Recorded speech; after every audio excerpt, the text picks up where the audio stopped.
All right, so we're going to start off tonight by apologizing due to the connectivity issues. And now 100% of you guys are going to have to just listen to me. And I'm pretty sure that's okay with a lot of you guys. Still going to go over the slideshow, so I hope that you're around a computer and that you can see the slides. And for the ones that started hearing me, I apologize. But it is what it is, and we're going to roll with it. Welcome to EMS, Adapt and Overcome. Maybe if I can click the right button. All right, so if you can all see this, please go watch this. It's really funny. It's the Fire Department Chronicles, the NREMT Exposed. It's a good laugh. It's funny, um, but you're going to want to see that. So take a minute, watch that video. It is pretty neat. All right, so medicine. What is medicine? Medicine, whoops, sorry. It applies to the fundamental knowledge to provide basic emergency care and transportation based on the findings for an actual ill patient. What you see, there's medicine that we see in EMS, street medicine, nursing home medicine, hospital medicine. It's not saying we treat people differently, but it's just types of medicine that we do. We're going to go into it a little bit deeper. We're going to talk about some things. Uh, so we'll go to the medical overview. So it's an assessment and management of a medical patient. Now, we're going to specifically stick to the medical side because we'll eventually go to the trauma side and go over trauma assessment, but let's leave it right here. So, the pathophysiology is assessment and management of medical complaints to include transport mode, destination decisions. We want to talk about our transport modes, as in stay and play or load and go. What is the status of this patient? Do I need to hurry up? Do we need to? Oh, we got time to kill. We'll be able to work on this patient here. So those are some of the things that we need to just talk about. We understand those basic knowledges, the basic fundamental parts of it, and then our destination modes. Currently, with the pandemic that we're in, we talk about hospitals being overwhelmed. The hospitals are full. The Some states are, making you call basically a call center and telling you every hospital's on diversion, but now this hospital's up on rotation. So that's where this patient has to go. Unless it's trauma or a specific hospital can take that patient, that may just be something that they get bombarded with. But know your hospitals, their cares, their needs, their abilities. That's the big part. Take the patient to the most suitable facility that you can get them to. Don't just be like, oh, we got to hurry and get them here so we can get back in service. Take them to where they need to go. Sometimes it may be further, but it may be more beneficial for the patient in the long run is to get them to the correct facility. So infectious disease, we talked about the COVID right now. They could be all sorts of different types of infectious disease, Ebola, HIV, AIDS. Unfortunately, that is a disease that we all had to deal with in the EMS world, and you may not be able to transport them on your truck because your truck's not stable or not suited for that particular issue that that patient requires, like positive pressure transportation versus negative pressure where our fans suck the air out. Assessment and management of a patient who has an infectious disease. What do we need for this patient? How are we going to treat them? What's our ability that we currently have to get this patient there? So we're going to talk about patients who need EMS assistance generally have experienced a medical emergency, a trauma emergency, or both. Now, remember we've said this over and over and over. We don't see them on holidays. We don't see them at family reunions. We don't see them at Christmases. They don't even invite us over for the weekend barbecues unless it's an emergency. So that's the problem that we have is we're automatically seeing these people in their worst case scenarios if it's a trauma related. Even in a medical, it could be life or death for them at that particular moment. So let's think about that. So a trauma emergencies involve injuries resulting from a physical force applied to a body. Baseball bat to the face. That can happen. Car to the chest. T-bone, head-on injury, car versus train. 18-wheeler lands on top of a car because it rolls over. There's so many we can talk about for traumas, but we're going to kind of relay on the medical side. We're going to stick this to a medical overview. So medical emergencies involve illnesses or conditions caused by the disease. So it's also important to remember that patients may have a combination of both of these. So you may have that medical patient that resulted in diabetes that they blacked out while they were driving. Well, now that they went off this ravine, now it's a trauma patient. Yes, I know it is. That's what's going to happen to us anyway. Welcome to EMS. So that being the case, going on. So respiratory emergencies. So patients have trouble breathing and the amount of oxygen supplied to the tissues is inadequate. Give them oxygen. Don't withhold it. Give it to them. Diseases that can lead to respiratory emergencies include asthma, emphysema, and chronic bronchitis. We've talked about this in a few other past, and some that were in the class earlier got to be able to give information about it. But it's given us the different types of kind of let's see how do you put this. It's the subcategories where just because you're having, you know, emphysema or it falls underneath your respiratory. So cardiovascular emergencies caused by conditions affecting the circulatory system. Well, we all know what those are. Some of those are in heart attacks, CHF, whatever involves the heart to keep blood pumping round and round. That's an issue. It could be trauma. Blunt force trauma could put the heart in a different rhythm. So think about that. Neurological emergencies. These are the ones that affect the brain. Seizures, stroke, fainting. Well, we don't know why they had a syncope episode. How many times have they? How many seizures have they had, or how long have those seizures been going? Well, that's keeping oxygen to the brain. How long has? What time it specifically did this stroke take place? If it happened at 1300, you knew you got the golden hour to get them somewhere. You got to get moving. Gastrointestinal conditions, appendix, diverticulitis, pancreatitis, and many other that can affect the gastro. Let's talk about some urologic emergencies, kidney stones. Thank God I've never had them. Thank God I've never had them, but I know several people that's had them. They're painful. A lot of people go to the hospital for them. Some people pass them and don't even know it. Some people have had to have them broken up by electric radio waves or some of that crazy stuff.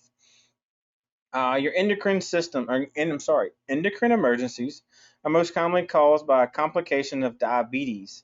A lot of people can control that. Well, in the beginning, they weren't unable to control it, so it's an emergency. It all affects the endocrine system. And the reason why we're going over these different systems and the different categories is so when you start writing your PCRs, your patient care reports, your narratives, your documentation, whatever your agency states them as, is you now know what category these fall under. So that's the reason why we're kind of spending some time just going over them. Um, Hematologic may be the result of sickle cell or blood clotting. Sickle cell, I have seen some grown big old boys just be put down. Sickle cell is a very painful issue to deal with. They don't know when it's coming or going. So if you ever get a sickle cell crisis, just give them the respect. It's something that they didn't ask for. They don't have it. They didn't ask to get this. They just got it, and it's very very painful. So remember that when you're trying to take care of them. Your immunologic involves the body's response to foreign substances. And I mean by substances, it may be allergic reaction to the type of immunologic medical emergencies that can range from minor to life threatening. Could be a peanut allergy. Let's see what else. Peanuts, you got feathers. Man, you got so much out there. Seafood that can just affect these people. I mean, it can go from oh, I got a bump, I need to go take a medicine, or they'll be like, I can't breathe. So it can happen pretty quick. Um, Toxological emergencies include poisoning and substance abuses. Um, so be careful about that. Maybe it's an overdose. Maybe it's sorry, I was having to kick some other people out so they can listen to the lecture and not try to hear me go in and out. The gynecologic emergencies involve female reproductive organs. That's very painful. I know that, matter of fact, here's another breakdown. Oh, sorry, I'll get to the breakdown in a second and I'll let you see. So many medical emergencies are caused by psychological and behavioral problems. Don't ever turn your back on a psych patient. Always keep your guard up, no matter if it's your second or third, fourth call with those patients in a day. If you work a 3-2 split, you may know these people very, very well by the end of your rotation, or you're going to get to know them if you're new into this. And they may be difficult to deal with because the patients do not present with typical signs and symptoms. This patient may be quiet, sitting in the corner rocking. Watch out for those. They go off pretty quick. But take your time, sit back, keep your distance, And each time that you deal with them, keep your guard up. Make sure that you understand that you can, you know, treat them like a normal patient that you see all the time. Just because you know them by name, you know their full medical history, you know their allergies, you know what time they're supposed to do, you know where this person buys their liquor. Just make sure you keep your guard with them. Don't let it down. Here's a little chart that breaks it down. When we're talking about the genealogical issues, you can go with like STD, the PID, which is public and pelvic inflammatory disease. Ooh, words have got me tonight. I'm sorry. So it breaks down the types, the categories, and it gives you some examples. I know that back in the day when I was writing on paper, yes, I was still remember those days. That's how old I am. I can write it on paper, and I remember those PCRs. Now the computers that are out there actually break it down when you start complaining, giving them a complaint. It kind of breaks it of your category, so your PCRs look a little bit better now, and they can pre-populate that. So it has a standardization for a company of their PCR, so they just don't look like a bunch of mumble jumble stuff.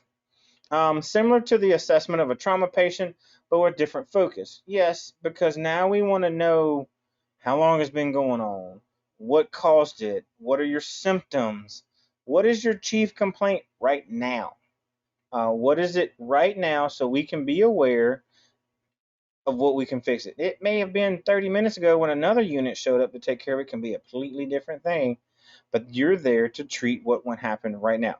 So the nature of illness, just, hey, is it pain? Well, you know, Mr. Little, where is your pain at? My big toe. Okay, so during a crisis of COVID, you want to go to the hospital because of your toe pain. All right, sir, and you keep that composure. You try to be nice to them. Make sure that they understand that their illness is an emergency, but it may not be classified as a light and siren emergency. So what we're gonna do is establish accurate medical history. Get, like we talked the other night, get as much information as you can from whom is there that knows this patient. If nobody's around, good luck, Sam. You got to figure this stuff out. You're gonna have to maybe find a wallet. Maybe you can dig in their wallet and there's a medical history or an appointment card with an endocrinologist that kind of gives you an idea of what's going on. Uh, your dispatch. Maybe they're able to provide some information that you weren't aware of. Or, unfortunately, if it's the same guy that you were at 0900 when your shift started at 08 and you're back at him at 1300, now you already have an idea. But dispatch can only tell you what they're told. They don't really know.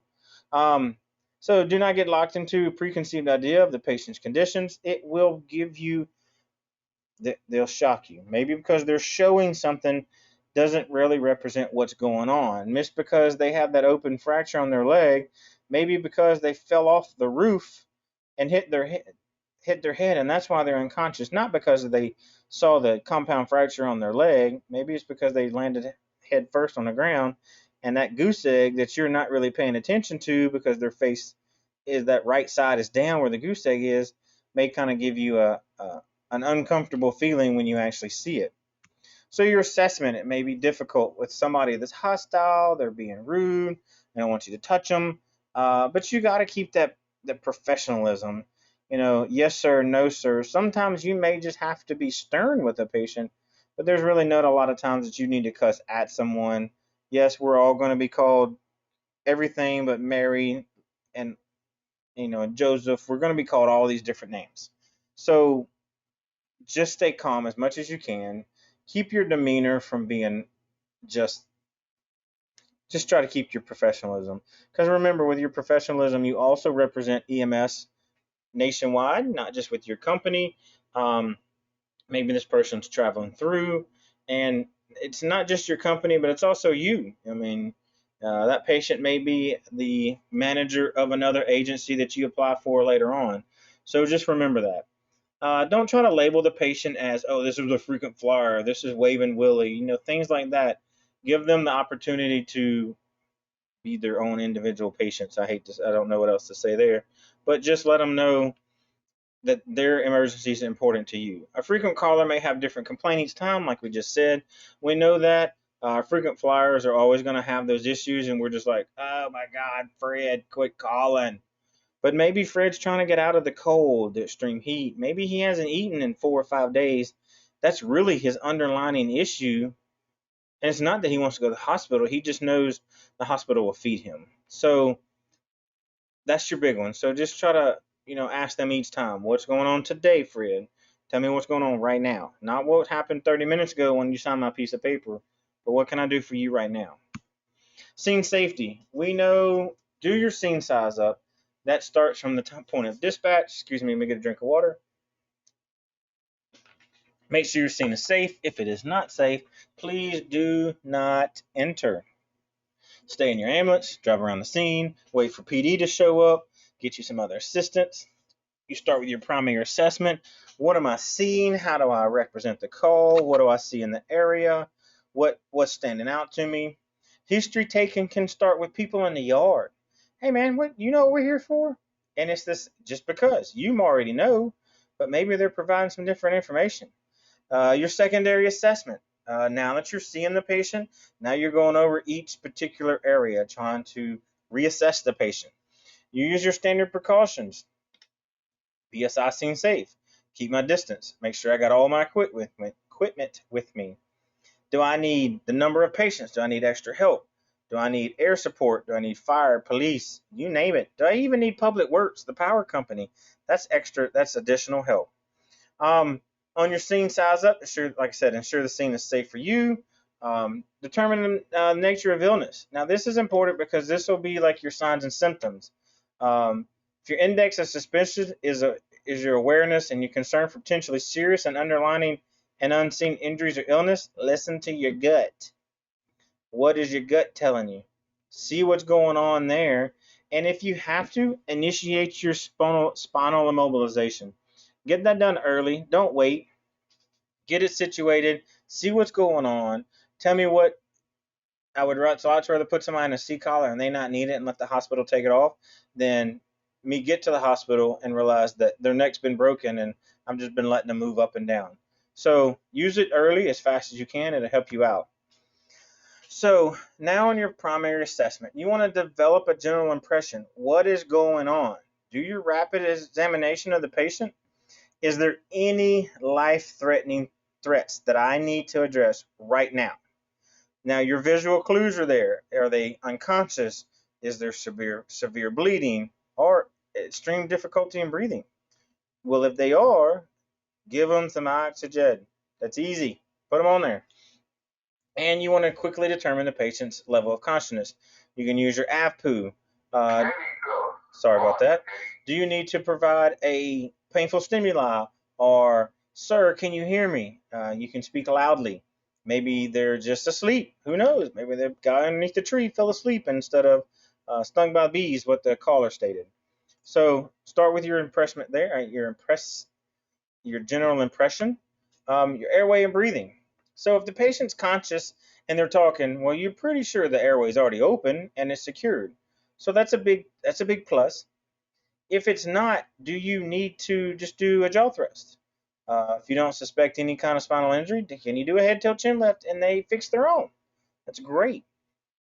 When you're doing your assessment of your ABCs, you want to know the rate, how many times a minute, is it at depth? I'm not asking you to write two inches on your PCR, but know is it a regular depth and their quantity or the quality? Sorry, is it a good breath? Are they short and shallow? Are their respirations are all normal? Don't just assume. Watch their breathing. Listen to it. Use your handy dandy stethoscope and listen to them breathe. Consider applying oxygen if breathing is affected. Man, just give them the oxygen in an appropriate way. If they need a nasal cannula or a non-rebreather, put it on them. Don't withhold it just because, well, he ain't had no trouble breathing in the last 10 calls I've taken to the hospital. Things change. People get, maybe this guy got jumped on the street, and now he's got a flail chest, that he's got a big jacket on, and that's what's making him have trouble breathing. Do your good assessment. For unconscious patients, like I said, we talked about a while ago, do the jaw thrust if we can. If we don't suspect anything, do the head, tilt, chin lift, and that'll help you. Could also open your airway. They may just, if as soon as you open them, put them in the right spot, and they may rock on. Um, Sorry. So, in applying oxygen, if the patient's in shock, they're already having difficulty breathing, or if you put the O2 sat probe on early and you notice that, that's fine. But don't just go off of that. Maybe their hands are cold or the probe's not making good contact. Give them oxygen. Stick with your gut. If you see them in that position, the tripod position, they're using their accessory muscles. That's a difficulty in breathing, and it may be going into respiratory failure. I don't know about y'all, but I don't want to treat that. I want to treat it as short as I can. If they don't need ALS interventions, man, it's a good day.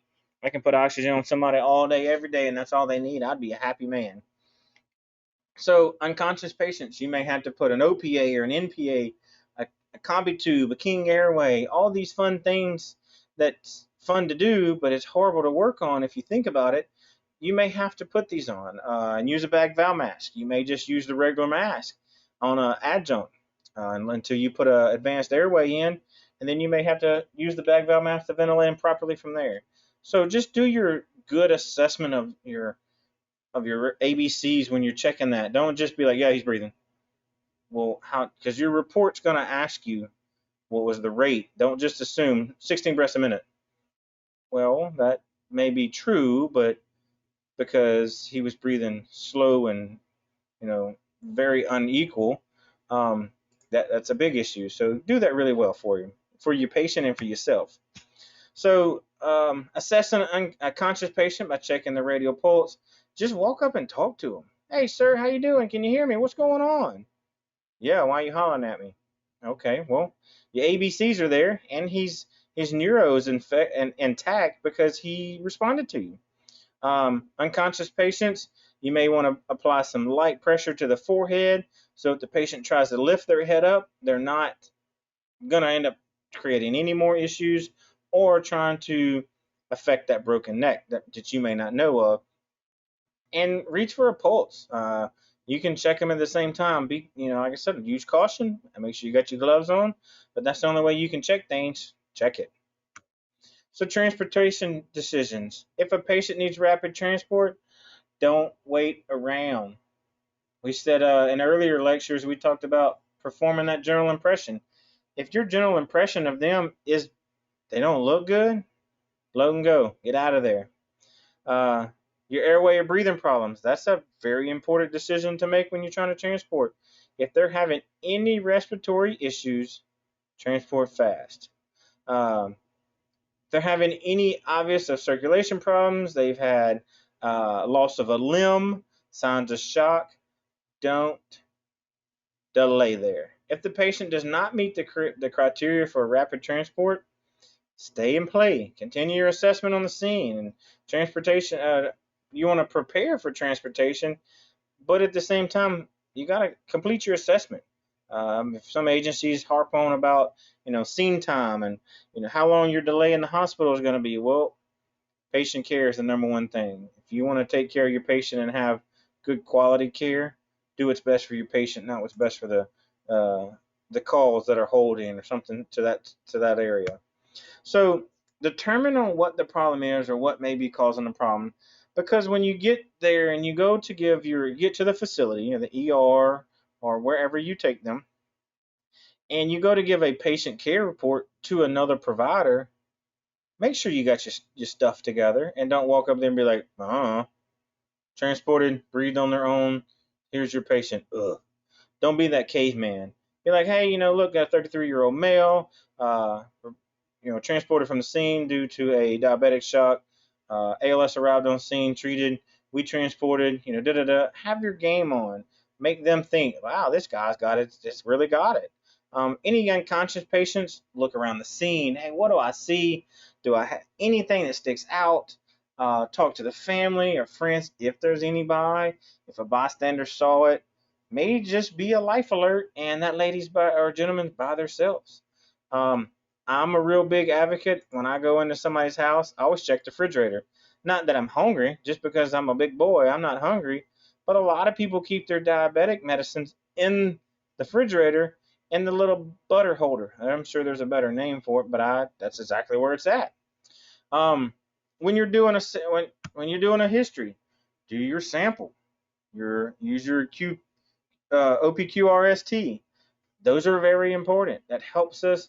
Those are those mnemonics that help us remember these things and continue an assessment the same way every single time. You want to record all the allergies, what medical conditions, prescriptions, OTCs that they have on it, and even as bad as I don't say bad, even what kind of herbal medications they're taking, because they may counter interact with other medications that they just don't know. That may be the result of why you're there today. Some patients take numerous medications like suitcase fulls. I've actually taken a lady with 3 Walmart bags full of medications. Boy, let me tell you, that's rough. Some agencies want you to write down every single one. Uh, Follow your protocol, stick to your standards, do what's right. Um, Sorry. So determine if the patient is compliant with his or her meds. Maybe they're trying to wait and take a medication that they just can't afford and they haven't taken it because they're on a fixed income. So that also may be a resort to some of your problems. Uh, Here's your tacos. I've never heard of this one, but tobacco, alcohol, caffeine, or OTCs. That, and then sexual and street drugs. So those will help you, like you said, your mnemonics. They'll actually help you to remember that. I'm always that's in my assessment. How much do you smoke? When's the last time you had alcohol? I'm not saying that you've done any recreational drugs, but do you do any kind of street drugs? I don't really care if you take them, sir or ma'am. I just need to chart it on the chart. OTCs, it depends on what season you're in. Hey, I see you stuffy nose. You taking anything for that? Yeah, I picked up something at Walgreens. By chance, you remember the name of it? No, but it's for sinuses. Okay, thank you so much. Uh, and look around the scene. There's a lot of things that can tell you. Hey, hang on, let me turn that down, guys.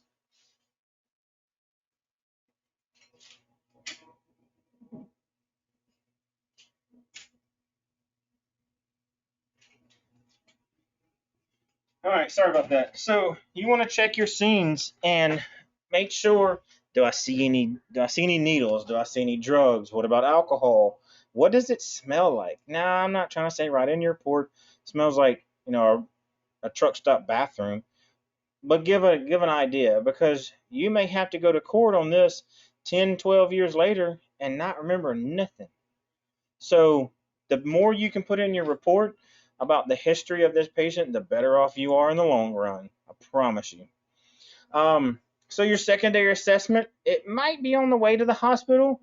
In some cases, I've never had time to complete a full secondary because this patient's traumatic. Yes, I did my primary one, but I don't have time to touch each arm. Gonna have to make sure there's decap BTLS, times 4. Do they have pedal pulses?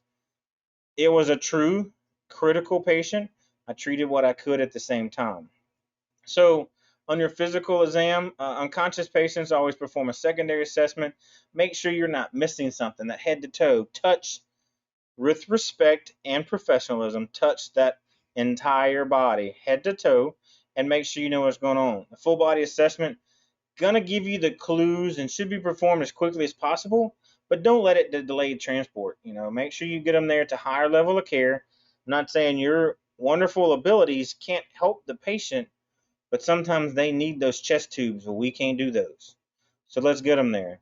Um, all conscious patients should undergo a limited or detailed physical exam. You know, Depending on what it is. If it's a sexual assault, maybe if you're a double male truck, that's not the time to start going into a lot of detail. Just ask certain questions, build your rapport, transport the patient. Make sure you again do what's right for the patient. Doing an examination continued. So your head, scalp, and face. Those are important to me. I like mine. I like mine. I'm attached to it, so I want to try to keep it. Look for their neck. Make sure they don't have JVD or they don't have trachea deviation. Those are important to us. Um, Look for a tracheostomy also or a stoma that's in their neck. Those are yeah, but work on them. And you also want to listen to assess the chest and abdomen area, palpate the chest, make sure that it's doesn't have Rice Krispies. It doesn't have that funky feel, or you don't when you palpate it and it's supposed to be hard and it's soft. There might be a problem there. Um, so you want to also, as you're checking those, check for the chest. Look for medication patches, like we talked the other night when in our pharmacology. Get those patches. See if they have any details on them. See if there's any description. Let us know. As you're checking that abdomen or chest, is there distension, scars, maybe a recent heart attack? They've had a scar there. Now they've got a pacemaker. Look for those. Legs and arms are doing the same thing. Specifically, when you palpate the pelvic area, be respectful in that area, but make sure that the pelvic girdle is it's intact. There's not any rigidity there when you're doing your decap BTLS. Also, if the patient's conscious, say, hey, sir, I need you to do me a favor. Is your junk still there? You can do it professional at the same time, and they're like, well, yeah, why wouldn't it be? Maybe just time and place, you got to do it all for that. Distal pulses, that's a really good idea. Do they have PMS down there? Pulse motor sensory in the extremities. It's important. Um, do your back examination before you put them on that backboard. Flip them up on their side. Check the back. Too many times people have been burned by that, by just not doing it and going on the fly and laying them down.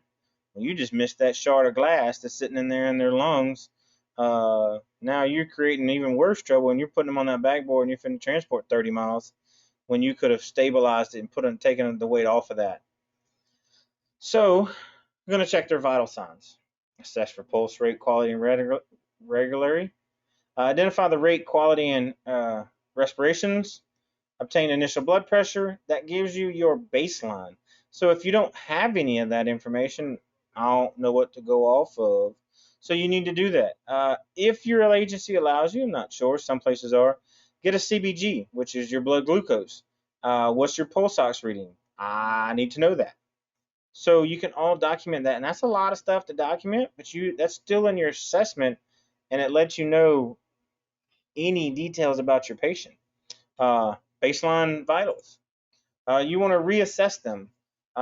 Once the assessment and treatment have been completed, reassess should be began and continue through transport. That's your, every 5 minutes for critical, non-criticals every 10 minutes. Yes, that is also for your vital signs, but it could be a reminder for your continued assessment. You want to repeat any of the primary assessment if you find anything. If their chief complaint is my right leg is missing, and it really is, continue to assess that area. Uh, Repeat your, what did I say right there? Oh, obtain vitals. We talked about that. Review all treatments that have been performed. Make sure that that tourniquet is high and tight and it's still in place. If it's moved any, maybe do I need a reattach, and document that on secondary on third assessment. 15 minutes out from transport. Noticed that tourniquet had loosened up, tightened it. No noted blood loss at the time, and then all blood losses were controlled after applying of tourniquet. And you want to document anything that you find. Improvement. Did they get better from your treatment? Did they get worse from your treatment? Document it all. You need to know that information. That's all important. Sorry, I didn't click a slide, y'all. I was behind. All right, so most of your medical emergencies require a level of treatment beyond what's available in the pre-hospital setting. So we can do a lot of things, but we need to get them to the ER. Maybe they need surgery. Maybe they need a nurse anesthetist to put them to sleep for a doctor to fix that internal bleeding. So a lot of the stuff that's required may not just be in your scope of practice. Maybe it's an advanced skill versus a basic. Maybe they need that IV with medications that a paramedic can carry. Um, so just remember that if it's out of your scope of practice, let's get going. Don't delay the transportation because you'll go, I can fix this. Scene time. It may be longer for a medical patient because we talked about, so you can continue your assessment versus a trauma patient to where you need to load and go. So if it's okay if you've got a 20-minute on scene time if you can justify that to your agency because they got on you about staying on scene so long. Now you can justify that. Your trauma patients. Were you on scene longer than 10 or 15 minutes because extrication? Fire hadn't had them extricated right. Document that. Why did it take so long? Or what took you 30 minutes to gain access to the patient? Maybe the patient boarded themselves up in the house and were throwing a fit. PD had to get on scene. Fire had to gain entry. So all those need to be documented. Um, Give the hospital as much as you can when you're transporting by radio report or if you call on the phone. But I've known too many nurses. I've done this way too long. I know so many dispatchers. I'm married to one. They only listen for 25 words or less. Anything past that, they don't even know if you said their teeth were purple because they don't care no more. Um, where it says very old or very young, critical transports because they compensate differently. They'll compensate faster, or they may just, oh crap, now they're in shock. So think about that. You may need to transport them a little bit faster than your normal 30-year-old male or 36-year-old female. So keep those in mind. We talked about this a lot earlier. Types of transport, life-threatening. We know that's lights and sirens. Non-life-threatening, life-threatening, maybe non-emergent. Let's just go for a stroll. It's a Sunday afternoon drive. Then we have our transport. It could be ground or air. Man, if you live in a remote area, it could be by snowmobile. It could be by boat. So don't just let it sit there to think that it's only to ground or air because it can be different, very different. Um, some, whoops, sorry. So there we go. Ground transport EMS units are staffed by EMTs and paramedics. Some agencies only staff double paramedics. Some will staff a couple of EMTs and a sprint paramedic, maybe two sprint paramedics for a certain district. It all depends. Each agency is different. A lot of your air EMS are generally staffed for the critical care transport. I can speak for several agencies that I know of, or nurse paramedic, and all of them have to be critical care and FPC. And I think it's FPC. I don't know. There's a difference between for flight care for nurse and flight care for paramedics. So they all, a lot of the ones I know require those classes. And sometimes there's time of service too. Just because you're a new medic and you've been through critical care doesn't mean that you're automatically going to jump on a critical care transport or so in a air medical because it takes time. It takes time to get out there, and maybe they want you to get your feet wet. We talked about destination selection, the most appropriate, the fastest you get there, and what's best for the patient. So I'm not going to harp on what they got shown there. See, at times the patient will benefit from the going to another hospital capable of handling his or hers. Yes. If you have to bypass one to get to one that's specifically for them, that's okay. Unless it's a trauma related, your state agency or whatever else may say you may have to transport to this specific hospital for this such and such reason. Follow your policies and procedures for your particular agency. That's the easiest way I can put it for that one, y'all. Some of your general assessments. So your general assessment principles: approach the patient with an infectious disease like any other medical patient. Don't make them think that you're just like, oh my God, I gotta hold my breath, I gotta get this big mask on. It's okay. Just tell them you're doing it for their safety along with your safety. Make sure it's understand. Perform scene size. We talked about this. Take standard precautions, and you do your primary assessment. Gather patient's history using OPQRST and elaborate on the patient's chief complaint. Typically, their chief complaints include fever. I've had nausea, a rash. Sir, where's that rash at? Oh, I don't need to see that. Difficulty breathing, vomiting, chest pains. Does the chest pain radiate? How does it feel? Is it sharp, dull, or consistent? So you need to ask those questions, and that's still with an infectious disease. Make sure that they understand and give them the most up-minded care that you would give to anybody else. General assessment principles is continued. We talked about using your sample. Ask whether the patient has recently traveled. So this is what we talk about. Unfortunately, this is part of our assessments that go into with COVID. Have they been around anybody in the last 14 days? Have they had fever, cough, shortness of breath, GI problems? Have they had runny nose? Man, I do that day in, day out here at work. So some of the things you're going to have to talk about and get used to saying that's going to be part of your new patient assessments. Some of your general management, focus on any life-threatening issues first. Make that if identify them in your primary assessment, stop and fix it. If it's an airway problem, stop and fix it. Don't just bypass it and note it. No, that's a critical failure on your skill sheet. So make sure you fix it when you come across it. Be nice, be courteous, be empathetic. Just make sure that they know that you care. Don't just treat them like a number. We all know people that are like that. They're great care providers, but their bedside manners suck. Don't be that person. Always follow your agency's exposure control plan when you cleaning equipment. If you got to discard it, if you got to do certain type, if you have to take care of your own linen, or you drop it off at the hospital, and uniforms. If you get something on your uniform, there's a particular way. You don't want to take that stuff home. You don't know. I don't know what kind of cooties you got. So remember that. Follow your agency's policies. And epidemic, new cases of the disease in a human population. Well, guess what? Here we are. Pandemic, a disease outbreak that occurs on a global scale. I bet y'all can tell me one pandemic that we're dealing with. Oh, never mind. Nobody's in the class. I got to talk to myself. So we all know that it's all COVID right now. That's the big thing.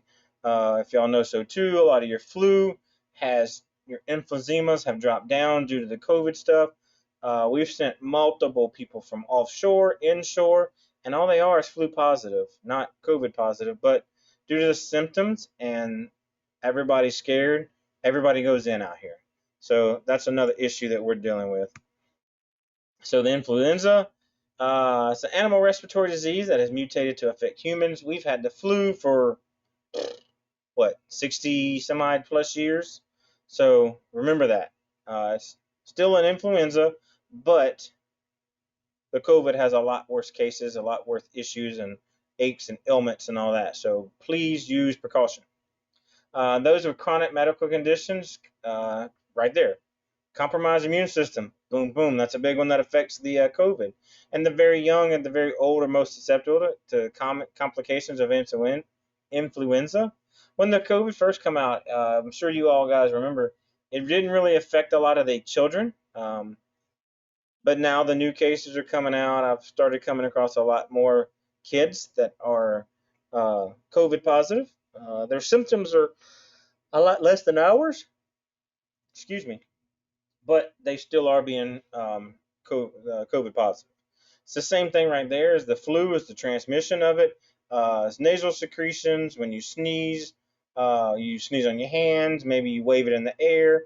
It's all through droplets. That's why we talk about cover your face, wash your hands periodically, because you get those droplets on you, you can get it there. Don't play with your face, your nose, don't scratch. We've all heard that till we're blue in the face. So I'm very big on the mask. That's personal. H1N1, everybody remembers the swine flu. It's presented for years in animals. People can get that now. Bird flu is the same way. It killed a lot of people. And then right there, increased awareness for routes of transmission. Same thing for COVID. COVID's done that to us. A lot of people don't do the handshakes no more. They do the fist bumps or the elbow bumps because we understand the transmission of how this is done, sent from person to person or from animal to person. There's so many things. I just don't want to go into that, but that's the reason why we've taken more precaution into it. For respiratory disease, always wear your PPE. If you need to wear a HEPA respirator, please feel free. Depends on what your agency provides, or if you have to track one down yourself, be ready to spend a lot of money. That's the new thing right now, so they want to get their money back. Also, place a surgical mask on the patient. It's going to help you prevent any cross-contamination. So that's a biggie. And they may ask you, do you put one on or not? Yes, you always want to put a HEPA, sorry, not a HEPA. You want to put a surgical mask on the patient. Also, if you feel that they're positive, you're like, sir, I got to have you wear this, da da da. You're not being ugly, but that's just part of the rules. We're talking about annual influenza immunizations, some of the shots, a lot, as y'all know, the COVID vaccines, got sent out to the public first. To EMS providers first. Now they're making it out to the public. So do what you prefer if you want to get the shot or not. But please, please, please, please, please make educational decisions. Don't go off of just hysteria. Do what's best for you. Herpes is a common virus carried by humans. Of the individuals carrying it, 80% are asymptomatic. Symptomatic individuals cause vessels that appear on the lips or genitalia and can cause more serious illness, and they can stick around for life. So the primary mode of infection is through close personal contact. So standard precautions are generally sufficient to prevent the spread from a healthcare worker. BSI seen safe. Wears them gloves. You ain't gotta walk in with the old chemistry glasses on, but still again, we want to treat them with the utmost care. Don't be like, oh, bro, what's that on your lip? Don't do that. Don't be that guy. Don't be a Karen. How about that? All right, so HIV infection. A lot of people are scared of HIV patients, AIDS positive. A lot of the time, people will tell you that they are because that's one thing that they preach heavily to them. Let your healthcare provider know. Don't make fun of them. Don't let your facial expressions show it. Use it with, be very, very cautious. We all know HIV and AIDS have been around forever because there's no vaccine for it right now. I know several people have been cured from it, but I don't know if y'all are like me. I just don't have that kind of money. And if you do, what you doing taking EMT? I'm glad you are, but y'all know what I'm talking about. Um, so it's not easily transmitted in the work conditions and the work setting, but it is for healthcare providers. If we got to start an IV or we go to intubate this patient, that's why we want to protect ourselves from from their blood or bodily fluids. I don't want your stuff. You don't want my stuff. You keep yours. I keep mine. Um, Patients can expect a near to normal lifespan as long as it's treated and taking care of themselves. They continue their lifestyle that may have caused it, or they may have just got it through a blood transfusion. Unfortunate that they got to be treated, and let's let they can carry on from there.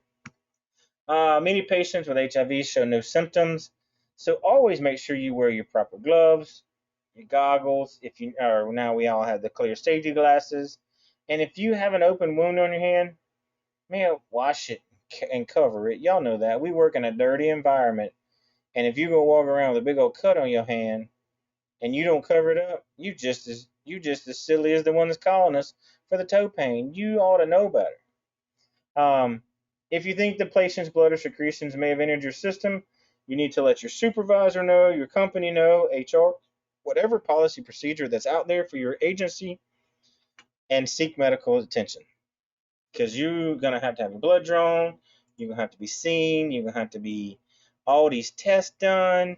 But if you would have covered that wound and worn gloves, you wouldn't have to be here. You see where I'm going with this? Take care of you so you can take care of others. Talking about hepatitis. It's an inflammation. It goes to the liver. So there's some of your early signs: lost appetite, vomiting, fever, fatigue, sore throat, cough, muscle and joint pain. Kind of sounds like COVID too. So it can't be ruled out. Just because they have those, that's this matter of fact, that's the same exact symptoms that I had on my second COVID positive. I did not have a cough, but I had every single one of those. And mine, I want to say it about killed me, but it was worse than the man flu, just so y'all know how bad it was. Ladies, y'all understand what we talking about. So here are some other things, some later signs. You got jaundice, turns them a little yellow. You'll see that in newborns. If y'all don't know what jaundice is, it'll turn them a little yellow. They got to be on the belly lamp. My oldest had it, and he looked like the cutest little glowworm all the time. There's no sure way to tell which hepatitis patients are contagious to, or patients are contagious.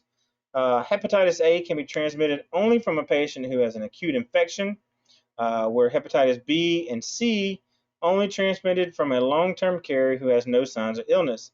So they may not know at all, and things happen, and now guess what?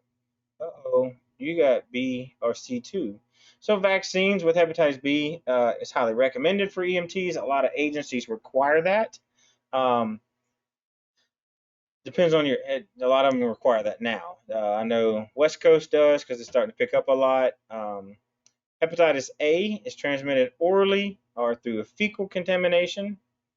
B is a lot more contagious than HIV. So you see, it has all these different diseases have these different tracks that it's like not trying to get you out of EMS, but you just got to be careful. We got to watch out for you. That's the most important thing is you. Here's a chart for all that you that I'm going to try to watch this by phone or listen to it by phone. Please take a chance and look at this chart. It's table 14-2 in your book.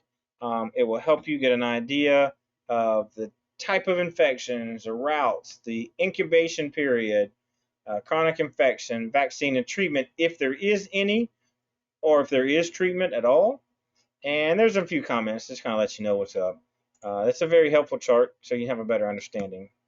So meningitis, that's kind of very, very serious. It's inflammation of the meningeal coverings of the brain and spinal cord. This one's very serious. I've treated one patient with this. The stiff neck was a lot of pain. Sometimes he'll be answering your questions and he'll be like, search for purple. I mean, what'd you say? And a few minutes he'll come back. That was just the meningitis affecting his the spinal cord. Stiff neck, headache. I didn't deal with the guy that he had fever, but that is a sign of some of your symptoms. Meningitis. Most forms of meningitis are not contagious. Vaccines are rarely used just because of what it is. Meningitis can be treated at the ED with antibiotics. After treating a patient with meningitis, you need to let your supervisor and your HR know because you did have contact with this, and that you may be started on some medications also. But that facility where you took them in my area, let me say this, from my area, is the one that treats you with the antibiotics. And that's where you would have to go to do a follow-up. So if I transported somebody out of town or out of state and didn't know that until I got there, I would have to seek the treatment of whatever care facility that my agency chose for me to go to. So make sure you contact your supervisor or your HR person and let them know as soon as you know, because it's your health's just as important. TB. I've been exposed to TB. I've taken the TB medication. I can't do skin tests anymore, but I pretty heavily get the chest X-rays. I get them once a year with my company, and so far so good. It was just an exposure, not I didn't have it. Uh, TB maybe affects the patients who are most well most of the time. A chronic microbacterial disease that strikes the lungs. So it's kind of nasty when you see pictures and X-rays of it. So if the disease involves the brain or kidneys, the patient is only slightly contagious. Eh, yeah, I mean you got to be careful. Patients who pose the highest at most risk are always have a cough. I always say it's your always sick patients, the one that live in the most rundown areas. Chronic smokers. Not saying all your chronic smokers, that's just a classification that I use that always helps me keep my game up. Um, N95 or HEPA mask are required. It's strongly recommended to protect you from those droplets. Uh, Consider respiratory TB to be the only contagious form because it's the only one that's spread by airborne transmission. Same thing as COVID, close contact, less than 6 feet for greater than 15 minutes. Your increasement of contaminants go up pretty heavy that you were in exposure or potential exposure. Infectious agents can take a hold in some patients much more easily because of the reduced defense. Your elderly patients, your immunocompensations have issues there. Your cancer patients, the one that's been taking radiation or chemo, a lot of those times, a lot of the sick of the cancer patients stay home. They don't want to be exposed to that, and if they think that you are contagious, they don't want you coming around. Same thing for organ transplants. They will wear a mask. The ones that I've been around, you were required to wear a mask, and they're very, very knowledgeable about their stuff. So it's not like you got to be careful around them, but they're most susceptible to getting TB. Um, Absolute protection from the infectious with TB, uh, it doesn't exist. You just can't get away from it. There's no vaccine or anything like that either. And according to the CDC and CDC, 1/3 of the world's population is infected with TB. That's a lot. I saw the number when I looked this up, but I did not pull the numbers. I just took the 1/3. So just think about that, y'all. That's a lot. The vaccine is rarely used in the U.S., but it's called a BCG. It's That's just the vaccine name for it. We know it's got the trade name, the chemical name, and all that funky stuff that we went over in pharmacology. But the mechanism of transmission is not very efficient, so that's the reason why they don't use it a whole lot. The TB skin test, you take a medication. It's a big old pill. Like, I want to call it a horse pill, but it's big, and you take it for a solid year. And then if you're ever positive on the skin test, you can't ever take it again. You got to take the chest X-rays, and they're annoying. Just a chest X-ray, y'all know. So whooping cough is also called bursitis, and it also affects the younger kids, 6 and under. I've seen whooping cough go to a 10-year-old, but it was a little 10-year-old. I mean, she was tiny. So when you listen to them, it sounds like they're oh oh oh. So it sounds like the big old seal. It's like it's continuous. It's like when you listen to them like there, it says inhaling after a coughing attack. So pay attention to that. Keep your ears for that. The best way to prevent exposure to be vaccinated with the DPT or the TDAP, the Tdap. You can also place a mask on the patient yourself. We always talked about that. We know we want to cover them, prevent them and/or us from trading cooties, which is important. So it's out there. MRSA, very, very, very scary. That's one of those that I'm scared about. I don't like MSRA. Uh, yes, I take care of the patients. I still provide them with the utmost care. But it's like, oh, I want to hold my breath. And it's nothing that I can do or anything like that. It's transmitted from patient to patient by healthcare providers because they nasty. They just in a hurry. A lot of studies show that 5% to 15% of the healthcare providers carry MRSA in their nares. So be careful when you pull that nose hairs, folks. You can get it right there in your nose. And it can be transferred from skin to other areas through a break in the skin. Ugh. And we always think about the worst case of MRSA, but that's a little case. Uh, so then we go further into it. So you can build up MRSA by antibiotic therapy, prolonged hospital stays. You stay there the longer, you're more exposed to it. ICU or burn unit, uh, and you were exposed to somebody who's already had it. That's the reason why that we are most susceptible to it, because we see a lot of people, and we try to say EMS and fire people are clean individuals, but you've got that one guy that says that he washed his hands and he just didn't wash his hands. That's gross. Uh, and you can be transferred like that. MRSA results in soft tissue infections. The incubation for MRSA is 5 to 45 days. So you could have it and a month and a half later come down with it. So think about that. Some signs and symptoms are located skin abscesses and sepsis in older patients. So it's gross. So y'all just remember, wash your hands. It's easy. Wash them. Talk about Middle East respiratory syndrome or coronavirus.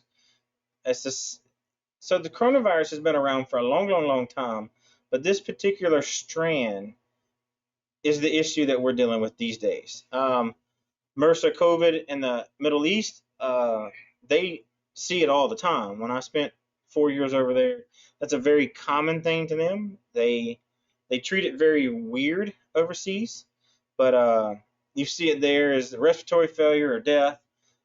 There's a lot of vomiting and diarrhea because the water system is not good over there, so things are transported through water. There's You see some of your common symptoms right there: high fever, muscle aches, vomiting, diarrhea. It's the same thing that you go through with the COVID that we see now. Right now, and when this was produced out here in 2017, that is showing that there's no vaccine for it. Now, go to our COVID-19. There is a vaccine that's out there for it. That's a whole political conversation that I try not to get into. If you want to take it or vaccine or not, if you believe into it, y'all can table that on the side, but please don't include me in that Facebook chat. But at the time, there was no cure for this one. We know that it potentially can also help with this one. And now we've had different strands of COVID come out. The question's out about which vaccine's good. Man, you do you. How about that? So Ebola, we've talked about a pretty good bit. So we had the big outbreak in 2014. We all know where it started at. The whole write-up about that is very interesting to me. I liked the Ebola after I kind of got into it. So the incubation is 6 to 12. Symptoms may not appear for as long as 21 days. Kind of these days kind of remind you like how long it takes to incubate for COVID. Now, some of your symptoms: watery diarrhea, vomiting, fever, body aches, and bleeding. The bleeding can be minute, it can be severe, it can be pretty quick. Now, there's a very high mortality rate in the Ebola, but as you can tell, when it came around in 2014, that it got jumped on, squashed, treated, and was done. But if you're not near a facility that can take you and treat you in an ICU unit, your mortality rate it goes a lot higher than 70%. If you suspect a patient in Ebola, you want to put them in a surgical mask, follow all PPE guidelines, and that's right now it's the same thing that we're using for everything else. CDC is going to get involved. Man, it's going to get wild. People are going to visit you. You're going to give statements. Lots of reports. Remember that. Travel medicine. You may be aware of travel-acquired infectious when assessing a patient who has recently returned from outside the U.S. That is being controlled now, semi, by this COVID test. Same thing as we may not see the signs and symptoms of Ebola until the later effects. A good assessment. Have you traveled anywhere outside the United States in the last 21 days? That is a telltale sign. I use that a lot when I'm working. It kind of gives me a window and an idea of, they're like, well, I know everything's shut down, but there's still some travel going on out there. And it says, we talked about what to do when we encounter them if they have all these signs and symptoms. So I'm not going to harp that in there. There's some other things you can add for side notes. Where did you travel? Did you get any vaccines before you left your trip? Now, a lot of countries are requiring the vaccinations before you even want to plan your travel to those countries. Some countries are requiring you to do submit a travel plans. That's wild. I know a girl that's trying to go back home to Australia. She's already had the vaccine, and the country is not letting her in because they haven't done their own study of the vaccine, so they don't know if she can still bring it in. So that's kind of crazy. And then the water source. So they asked the water source question because a lot of countries don't have clean water like we do in the U.S. I'm not saying that all of our water is super clean, but a lot of theirs it's a stream. Well, that's where you empty your feces into it, and who cares what's downstream because you're upstream. So a lot of that is a big issue. Some conclusions. So we talked about the assessment and treatment of medical patients can be challenging and also interesting because of the nature of the conditions. Now, because is it medical? Is it trauma? Yeah, it's all kind of gets all messed up. So do your assessments. Make sure you follow your patient care. Do what's best for the patient. Let's see. Delays. An attempt to diagnose a condition can be harmful. We talked about that. Always keep calm. Use your patient assessment skills. Build those skills up. Make them yours. Keep them very close to you. Use them as much as you can. And transport the patient safely to the ED if it's the right and most appropriate. Patients sometimes have more than one isolated problem. You may be working with a multi-system trauma that you got several things going on: amputation, punctured lung, you got a hemorrhage, you got all these things going on, and you're just like, help me. So, and then be prepared to handle a combination of those. Uh, it could be like we talked about, medical that's now involved into a trauma. So those are the big ones that you got to keep your eyes out for. I hope this video plays. I'm gonna give it a second because the other one started to play. Um, Maybe y'all are watching this. I don't know. Oh, come on. So, I'm gonna also post some questions in the Facebook chat that I'd like to see you guys answer. Just as a group, we'll create that as a Facebook post separate than the issues. Oh, hang on. Maybe the video's just gonna go. Stand by. I'm waiting to see. It's kind of like, and it probably won't work because of the connection issues I'm having out here.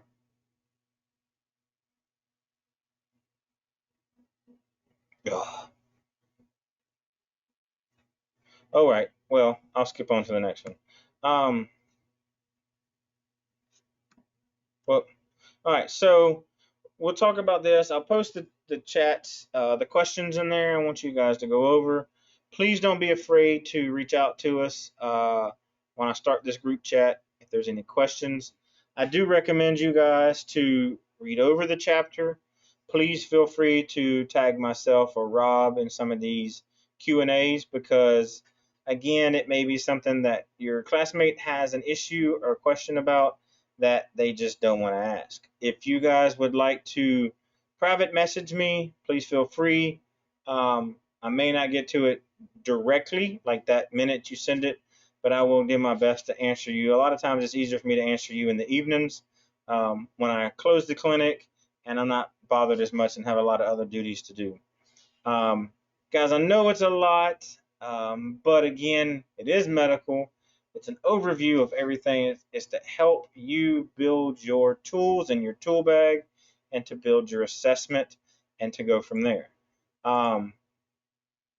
I hope I didn't bore you. Again, I'm super, super, super sorry for the connection issues that we've dealt with. I hope y'all forgive me and then we can move on from there. Anyway, I'll see you guys Thursday night. Thank y'all so much. Please refer to the Facebook post if y'all have any questions, and we'll move on from there.